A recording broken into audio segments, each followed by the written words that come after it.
Aho, Iaho, Aho, Iaho.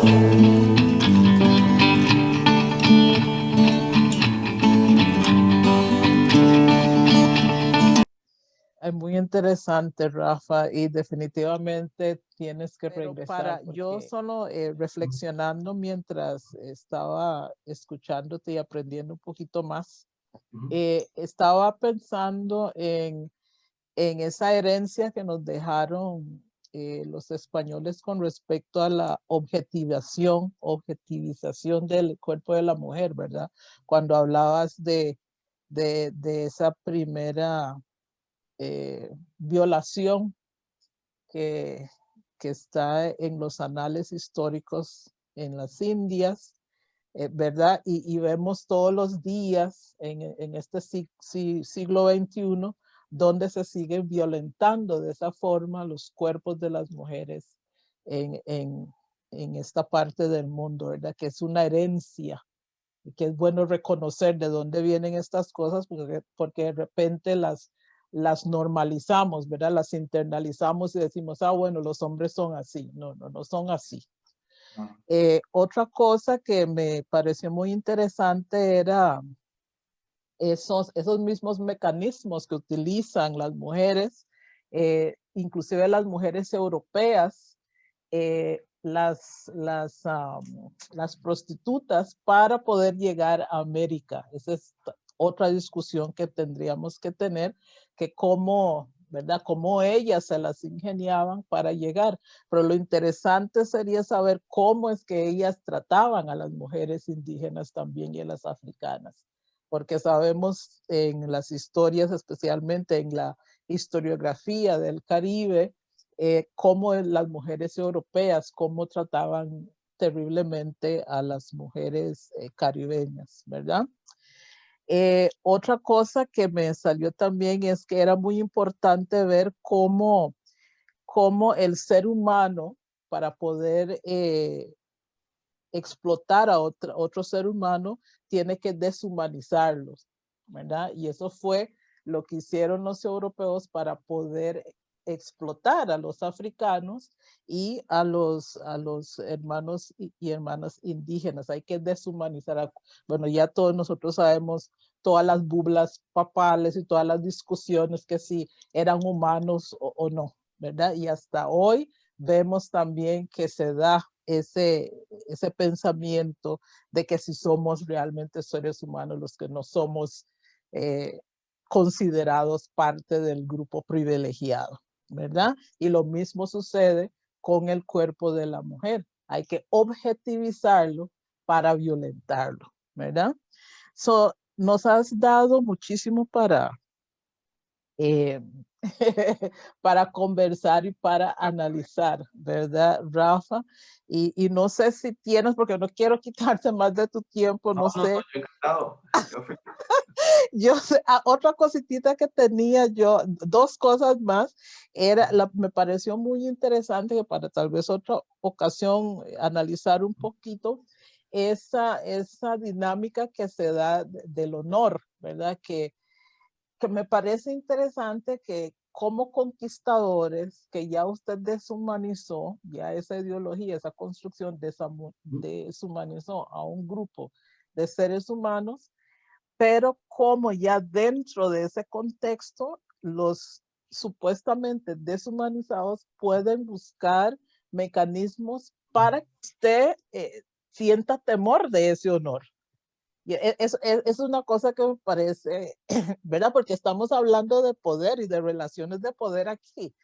Así que uno dice, bueno, habría que analizar cómo es posible que si usted es el conquistador, usted tiene toda la justificación de la corona, y cómo es posible que estas personas, especialmente las mujeres, tengan ese poder sobre usted para que usted tiemble, ¿verdad?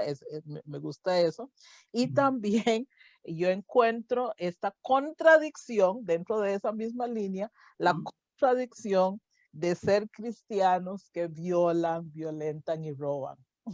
¿Entiende? Porque tienen mucho miedo de perder ese honor porque son cristianos, pero qué contradicción, qué tipo de, o sea, qué definición de cristianos estamos manejando, ¿verdad? Esas son todas las cosas que me salen. Pero no sé, Rafa, si tienes algo más que decir antes de terminar esta Bueno, sí, la presentación. verdad que con tus reflexiones aquí podríamos estar conversando, Ay, no. ¿no? Muchísimas cosas. Hay una cuestión muy interesante con esto último que has comentado en relación al honor, que había ese doble juego, ¿no? Siempre en la corona. Una cosa que yo creo que hay que romper una lanza a favor de los reyes católicos, es que ellos sí tuvieron una buena intención sobre la colonización en América, que se ha interpretado y se ha escrito ríos de libros y han corrido ríos de tinta, como se dice, sobre el tema, ¿no?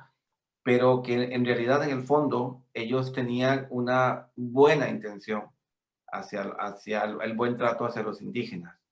Pero ese buen trato también tenía su lógica.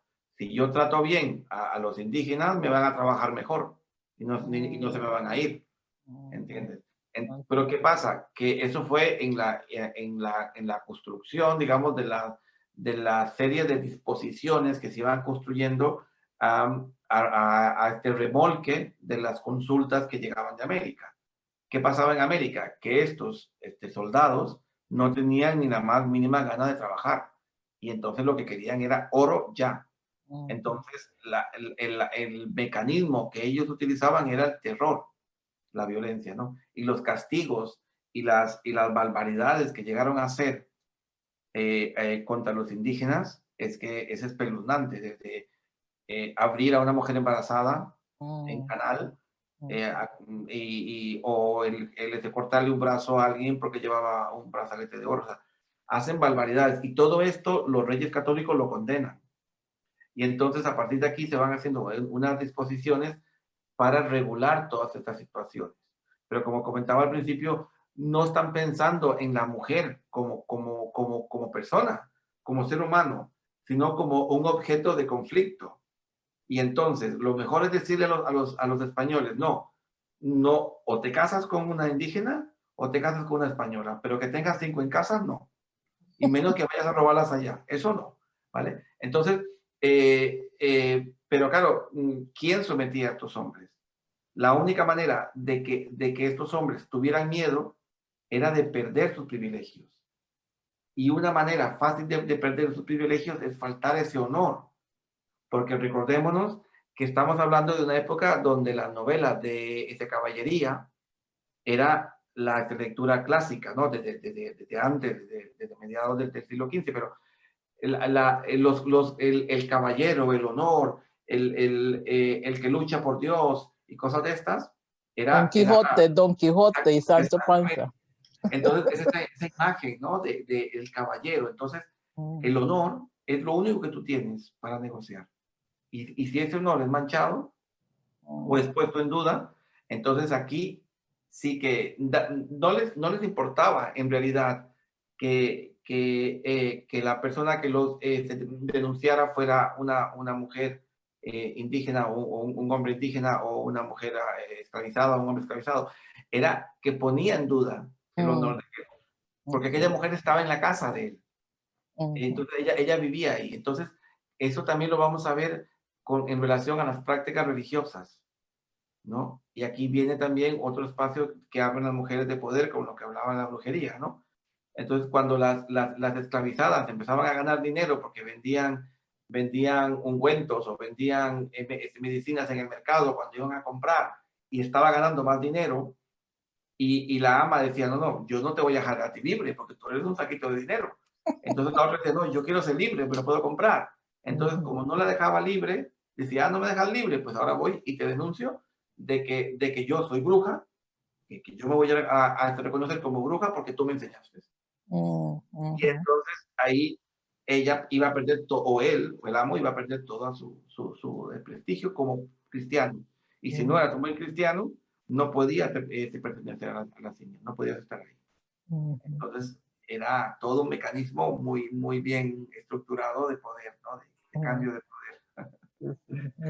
Muy interesante. Y es bueno estos relatos para que podemos darle dignidad a las personas esclavizadas, porque la historia oficial pues siempre los muestran como personas pasivas que se quedaron ahí, denme palo, ¿verdad? Sí. Pero no, seres humanos con dignidad, seres humanos con orgullo, con sus sueños, con su cultura, con sus sueños. Y que se reinventaron en América. O sea, es que yo siempre se lo explico a mis alumnos. O sea, imagínate que tú vas a ir por el pan y vas por la calle con tus chanclas y tus dos colones para comprar el pan. Y de repente viene alguien, te pega un garrotazo y te sube una nave espacial. Y cuando tú te despiertas, estás desnudo en un cuarto con un montón de gente. Y luego te meten a otra nave y al cabo de 1 o 2 meses estás en otro lugar y te han quitado tu ropa, te han rapado, te han quitado todas tus cosas y te venden que no entiendes nada. Tienes que reinventarte. O sea, o te vuelves loco o te suicidas o te reinventas. Y eso es lo que hay que resaltar, ese poder, esa capacidad de reinvención que tuvieron ellos para partir no de la nada, de muchísimo menos que la nada. Porque aquí no es que te hayas quedado sin nada, es que has perdido tu libertad, tu personalidad, tu grupo. No has tenido tiempo ni de decirle adiós a tus padres. O sea, fue una cosa terrible. Y entonces, en el momento que tú reconoces ese drama humano, también hay que valorar la capacidad de reconstrucción que tuvieron estas personas, ¿no? Y la influencia luego que van a tener en nuestra población, porque se pueden encontrar más rasgos africanos en la cultura latinoamericana que indígenas. Entonces, aquí es cuando uno tiene que pararse y decir, bueno, vamos a ver, ¿no? En la misma Costa Rica, hasta hace poco se está reconociendo a la población afrocolonial, pero el punto guanacasteco está ahí desde siempre, ¿no? Y entonces, ¿sabes? Y la marimba y todo este tipo de cosas. Entonces, ¿cuál fue el verdadero papel de estas personas en la construcción de la sociedad centroamericana? En este caso estamos hablando, pero sobre todo, ¿qué fue el papel de la mujer en esta construcción de la mujer afro?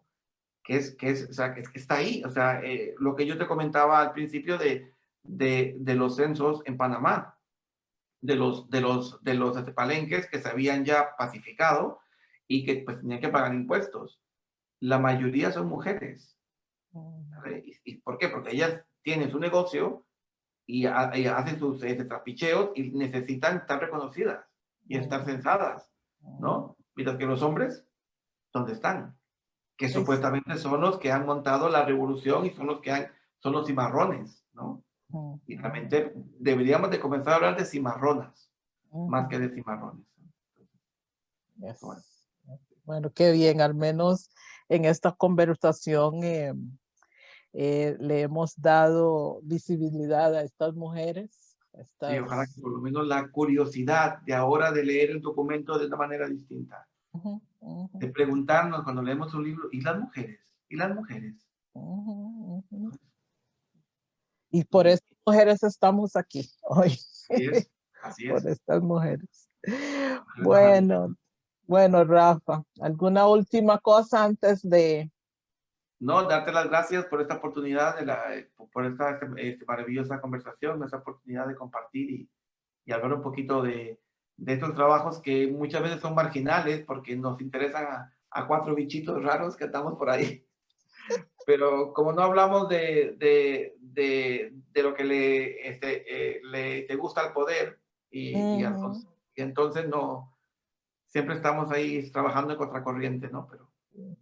Pero bueno, como decimos en España, estamos jodidos pero contentos. Me gusta. Me gusta, Rafa, gracias. Voces de la historia, sangre, tinta y papel. Somos voces de la historia, mis ancestros, su saber, mis ancestros, su saber, mis ancestros, su saber.